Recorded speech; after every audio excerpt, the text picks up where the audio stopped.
বর্ষস daily dose. আজকে একটা স্পেশাল জিনিস শেয়ার করব। খুব শিগগিরই কার ক্যাম্পিংয়ে যাব, তো সেটার জন্য কিছু স্পেশাল ইকুইপমেন্টের দরকার। সেটা অলরেডি কেনা হয়েছে, এইবার একটা একটা করে সেটা আনপ্যাক করব। First equipment is tent. খুব জরুরি for any kind of camping, that may be car camping or may be normal jungle camping and or hiking. So সেরকমই একটা টেন্ট কেনা হয়েছে, আনপ্যাক করব, সেট আপ করবো, একটা প্রিলিমিনারি সেট আপ দেখার জন্য যে সেটা কতখানি আমরা কমফোর্টেবল হ্যান্ডেল করতে পারি বা সেটাকে অ্যাভেল করতে পারি, অ্যান্ড সব কিছু শেয়ার করব এইখানে।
Setup testing is done.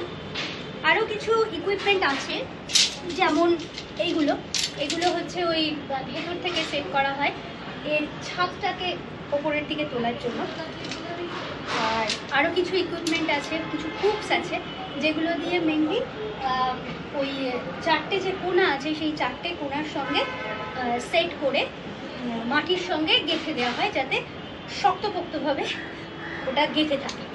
পুরো টেন্টটা কোনো রকমভাবে পড়ে না যায় বা হাওয়াতে উল্টে না যায়, এইসবের জন্য ওই হুকগুলো দেওয়া থাকে। সো ছাদে তো সেগুলো করা পসিবল নয়, ওগুলো এখানেই রাখছি আপাতত। পরে যখন পুরোপুরি সেট আপটা হবে ক্যাম্পিংয়ে গিয়ে, তখন সেগুলো ট্রাই করবো। আর এটাও আপাতত দরকার নেই। মোটামুটি যেটা নিয়ে টেস্ট ছিলাম যে পুরোটা সেট আপ করতে পারবো কিনা, দ্যাট ইজ ডান। সো আপাতত এটাই ঠিক আছে। If you like my video, please like, share and subscribe my channel Borsho's Daily Dose.